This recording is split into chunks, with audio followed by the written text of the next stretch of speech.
लेकिन आज संबित पात्रा जी जब लाल किले पर हम पहुंचे हैं और वो तस्वीर देख रहे हैं, वो निशान हम दिखा रहे हैं जो अब कैमरे में कैद है, उस उपद्रव का, उस हुड़दंग का जिसकी गवाही इस लाल किले ने दी है।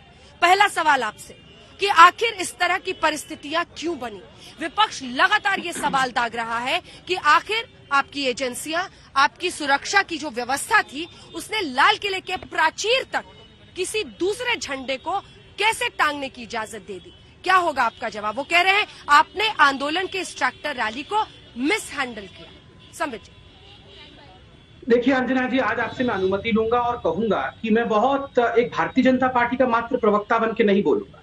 आज मैं अपनी दिल की बात को हिंदुस्तान की जनता के सामने रखूंगा, क्योंकि इस पूरे मामले ने हिंदुस्तान के दिल को झकझोर के रख दिया। 26 जनवरी में हिंदुस्तान पे हमला, ऐसा आज तक कभी नहीं हुआ।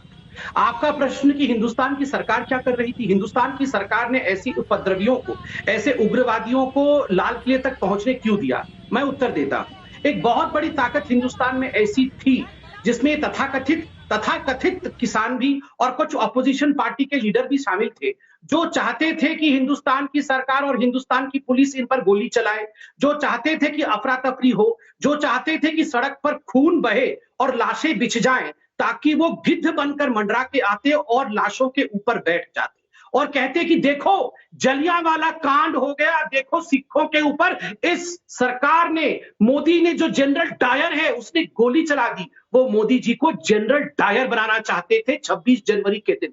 जिस प्रकार से दिल्ली पुलिस ने संयम दिखाया है, जिस तरह से दिल्ली पुलिस ने 300 बच्चों को बचाया है, जिस प्रकार से दिल्ली पुलिस ने अपने तो जख्म खा लिए मगर लोगों को जख्मी नहीं होने दिया है, एक भी व्यक्ति को, चाहे वो हिंदुस्तान का दुश्मन ही क्यों ना हो, उसे भी जख्मी नहीं किया है, यह दिखाता है कि दिल्ली पुलिस एक संयमित फोर्स है। मैं आज लाल किले में, आप डिबेट कर रही हैं, मैं भी आज दिल्ली पुलिस को सलाम करता हूं, हिंदुस्तान की सरकार को सलाम करता हूं। ये लोगों की एक ही उद्देश्य था कि हिंदुस्तान को जलियांवाला बाग बनाना और मोदी जी को हिटलर और जनरल डायर कहना। आज वो नहीं हो पाया है, तो ये तिलमिला रहे हैं। अभी मैं देख रहा था गुरनाम चौधरी जी को, गुरनाम चौधरी जी कह रहे थे अरे हम तो पाक साफ है, ये दूसरे एजेंसी जाके कर दे रहे हैं। अरे गुरनाम चौधरी ने भाषण दिया था, बीकेयू हरियाणा के अध्यक्ष हैं, उनका भाषण में पढ़ रहा हूं। मैं चेतावनी देता हूं सरकार को, 26 जनवरी आएगा, हम सारे बैरिकेड तोड़ देंगे। 26 जनवरी को फाइनल मैच होगा, फाइनल मैच।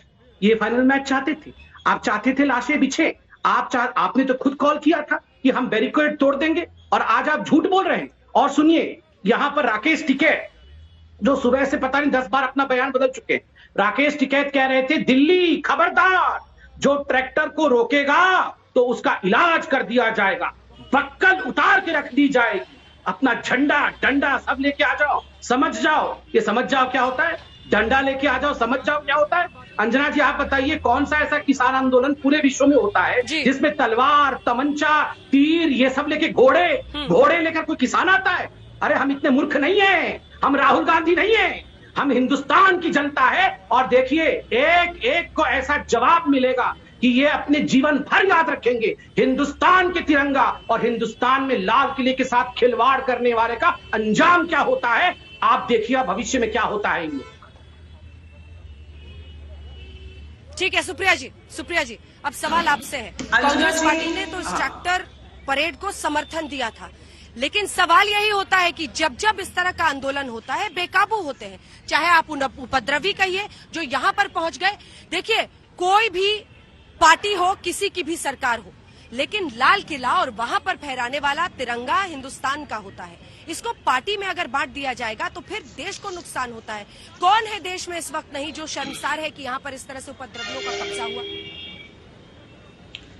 मैं आपके शो पर कल भी कह चुकी हूँ, आज फिर से कहती हूँ, एक भारतीय होने के नाते, कांग्रेस पार्टी की प्रवक्ता होने के नाते और एक महिला होने के नाते, कि लाल किले पर तिरंगे के अलावा दूसरे किसी ध्वज का कोई जगह नहीं है, चाहे वो किसी भी संप्रदाय का हो, चाहे वो किसी भी ग्रुप का हो, उसकी शान सिर्फ तिरंगे से है, क्योंकि लाल किले में हमारी आजादी का लहू मिला हुआ है। सबसे पहली बात। मैं दूसरी बात, क्योंकि मैं इस डिबेट को थोड़ा संजीदगी से ले रही हूँ, मैं लालो लप्पो में नहीं पढ़ना चाहती हूँ। मैं दूसरी बात कहना चाहती हूँ।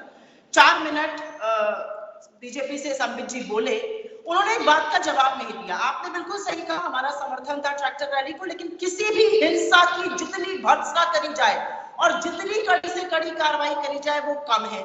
अगर समर्थन हमारा था तो स्वीकृति सरकार और पुलिस की भी थी, इसका मतलब बंदोबस्त होना चाहिए था। मैं सिर्फ 2 सवाल पूछना चाहती हूँ आपसे, और मेरे 2 सवाल हैं कि पिछले 1 साल से कम में ये देश की राजधानी दिल्ली में दूसरा उपद्रव, दूसरा दंगा एक तरह से हो चुका है। इसमें गृह मंत्री अमित शाह की क्या जवाबदेही बनती है? और मैं दूसरा सवाल पूछना चाहती हूँ आप ही के माध्यम से और देश के सामने रखना चाहती हूँ, भाजपा से पूछना चाहती हूँ, सब कुछ भूल जाइए, इन लोगों ने गलत किया, लेकिन लाल किले में घुसने की परमिशन कैसे मिल गई? कैसे ये लोग लाल किले की प्राचीर पे घुस गए? कैसे ये लोग जाके लाल किले पे झंडा फहराए? क्योंकि लाल किला हमारी राष्ट्रीय धरोहर है। और मैं बहुत ज्यादा टाइम आपका नहीं बर्बाद करूंगी, ये फोटो जरूर दिखाऊंगी। ये वही दीप सिद्धू है जो पीएम के घर में घुस के फोटो खिंचवा लेता है।